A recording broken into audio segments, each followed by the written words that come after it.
Salam geng, racun kali ni kita ada Realme Narzo 50, smartphone terbaru Realme dalam kategori pertengahan. Yang mana kalau sekarang ni korang tengah plan nak cari phone baru, phone murah-murah, bajet tak nak tinggi mana dalam 600 lebih macam tu, saya suggest korang try dulu tengok spek phone ni tau. Sebab dengan harga yang ditawarkan tu, korang boleh dapat apa tau? First kali korang dapat screen dengan refresh rate 120Hz. Dia pakai chip gaming, ada 50MP triple camera, 5000 mAh dan 33W pengecasan. So, kalau korang dah bersedia, jom kita mulakan racun sekarang.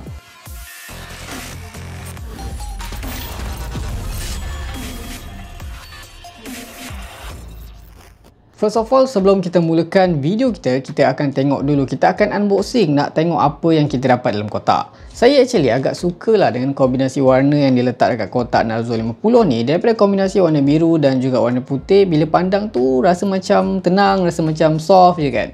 Kalau beralih di bahagian sisi belakang phone, korang akan nampak lah ada beberapa features highlight yang ditanam dekat Narzo 50. Contohnya macam dia pakai chip gaming, pengecasan 33W, 120Hz Ultra Smooth Display dan juga bateri yang agak besar 5000 mAh.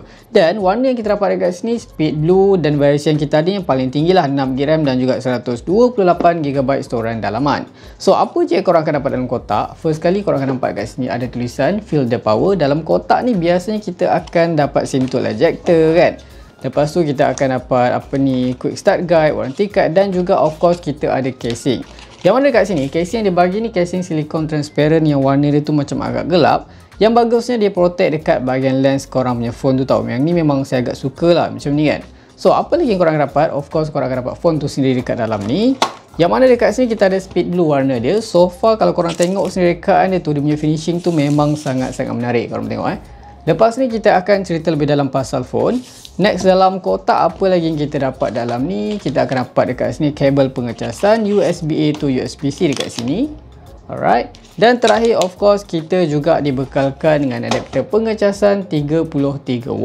Personally kan saya agak suka tau dengan finishing Realme Narzo 50 ni. Even material back panel dia ni dari polikarbonat tapi still nampak premium dipandang dengan sentuhan carbon fiber look dekat tengah plus kemasan matte body ni menambahkan lagi seri phone ni.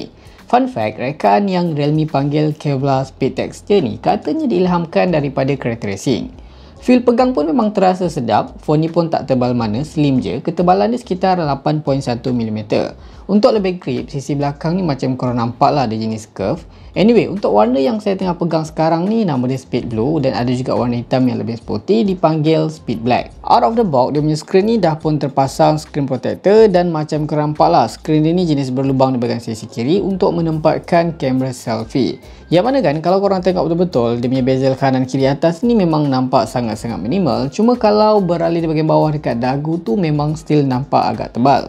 Selain ada port Type-C dan juga mic dekat bahagian bawah, tersedia juga lubang audio jack yang bagi saya memang agak penting lah untuk gamer, since speakerphone ni hanya mono sahaja bukan stereo. Di bahagian frame kiri ni kan macam korang nampak lah ada butang kuasa yang berfungsi juga sebagai fingerprint scanner dengan kelajuan yang bagi saya agak pantas, responsif dan juga accurate. Kalau dekat bahagian atas ni just clean sahaja tanpa sebarang lubang. Next beralih ke bahagian kanan yang mana dekat sini korang akan nampak lah ada volume rocker plus SIM tray yang menyokong triple slot. 2 slot untuk SIM dan 1 slot untuk micro SD card yang support sampai 1TB. Anyway, untuk jadikan Realme Narzo 50 ni nampak lebih slim, nampak lebih sedap dipegang, saya perasan dia punya frame di bahagian sisi kanan atas bawah ni dia jenis flat, dan saya agak suka lah dengan kemasan matte yang ada dekat body frame tepi ni. Realme Narzo 50 ni ada screen bersaiz 6.6 inci dengan resolusi Full HD+.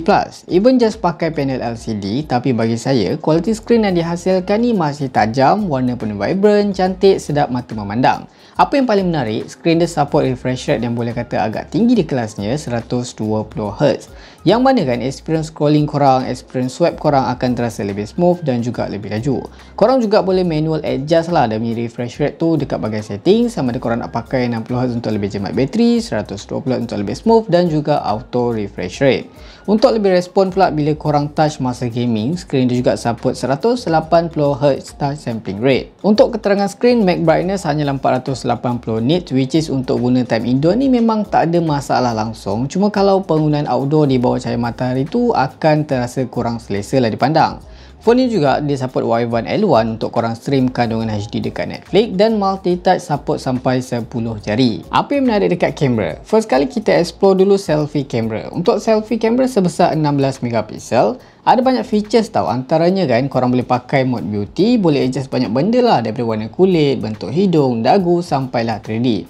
Features ni actually memang khas lah, dibuat khas untuk kaum hawa. Next ada juga mode HDR, filter, portrait selfie dan juga mode malam. Untuk rakaman video max 1080p dan juga support ultra steady untuk rakaman yang lebih stabil. Kalau di bahagian belakang ni, sekali pandang memang nampak macam Narzo 50 ni ada quad kamera, tapi actually 3 kamera saja dengan gabungan 50 megapiksel kamera utama, 2 megapiksel macro dan juga 2 megapiksel black and white. Untuk features pun boleh kata agak melimpah juga. Korang boleh pakai mode HDR, ada AI lah untuk boostkan lagi warna, ada filter, AI retouching dan juga boleh zoom 10 kali secara digital. Untuk portrait ni korang boleh adjust tau dia punya level bokeh, dan ada beberapa filter yang style lah macam dynamic bokeh, AI color dan juga flare. Next, korang juga boleh merakam gambar dengan resolusi penuh 50 megapiksel. Ada juga mod dual view video yang mana fungsi ni untuk rakam kamera depan dan juga kamera belakang secara serentak.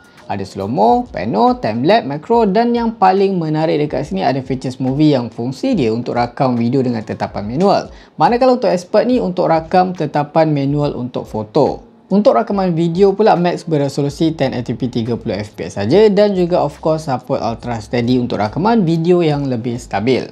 Untuk hasil rakaman korang boleh nilaikan sendiri.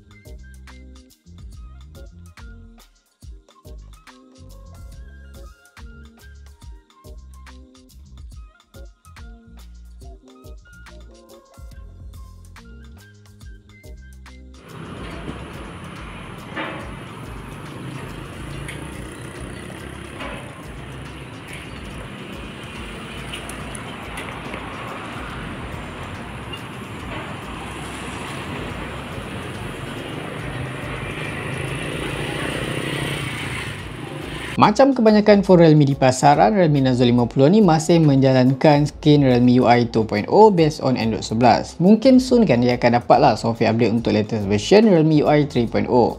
Antara selling point utama phone ni of course terletak dekat chipset, yang mana Realme Narzo 50 dikuasakan chip Helio G96 yang memfokuskan pada gaming, dan boleh kata ini adalah antara prosesor tertinggi lah yang ada dekat phone budget dalam 600 macam ni. Kalau dari segi spek tu kan, unit saya ni dia pakai version yang paling tinggi, 6GB RAM dan juga 128GB storan dalaman. Phone ni juga ada support DRE ataupun Dynamic RAM Expansion sampai 5GB. So total phone ni korang boleh jadikan sampai 11GB RAM. Memandangkan saya dah pernah lah ada experience guna chip ni, so seperti yang dijangka lah, prestasi bukanlah satu isu dekat sini. Yang mana chip ni dapat handle segala tugasan harian korang tanpa sebarang isu. Korang guna untuk sokmed ke, browsing, streaming, kamera memang sangat-sangat smooth, stabil tanpa hiccup. Phone ni juga ada support gaming mode lah untuk lebih memudahkan ketika gaming. Antara features yang special ada dekat sini macam korang nampak, dia ada Pro Gamer mode, ada voice changer dan juga sistem status untuk FPS counter. Untuk gaming experience kan, dari segi prestasi gaming ni, saya main PUBG surprisingly dia dapat run dengan smooth, FPS stabil, respon screen pun ok. Kalau untuk sesi gaming lama tu korang pun tak terasa overheat lah, dia just macam suang-suang macam gitu je. Untuk grafik PUBG Mobile, paling tinggi korang just boleh dapatkan HD High ataupun korang boleh guna Smooth Ultra untuk dapatkan performance yang lebih lancar. Kalau untuk PUBG New State nampaknya lebih best lah, demi grafik tu korang mendapatkan frame rate max 60fps dan juga grafik quality boleh setkan kepada Ultra.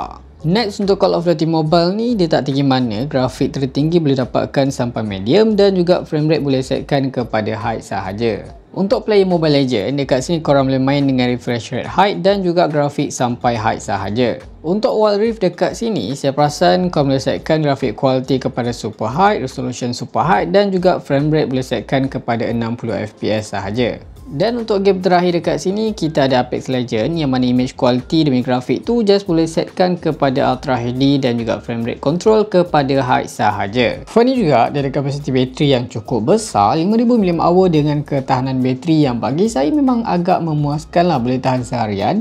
Rata-rata saya dapat dia punya screen on time tu sekitar 7 ke 8 jam, dan kalau korang rasa nak lebih tahan lama lagi, korang boleh aktifkan super power saving mode dekat bahagian setting.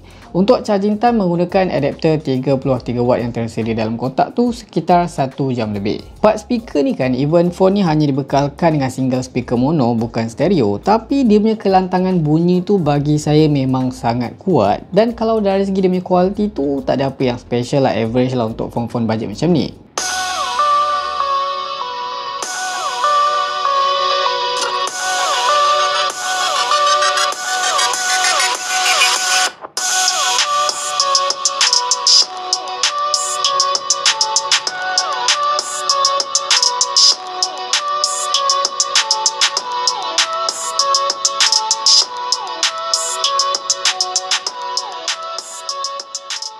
So, apa komen korang? Dengan spek dan harga yang ditawarkan tu, korang rasa berbaloi dibeli ataupun skip je? Kalau korang suka video ni, jangan lupa lah tinggalkan like, share, komen dan juga subscribe. Itu sahaja racun kali ni. Jumpa lagi di racun-racun seterusnya. Assalamualaikum.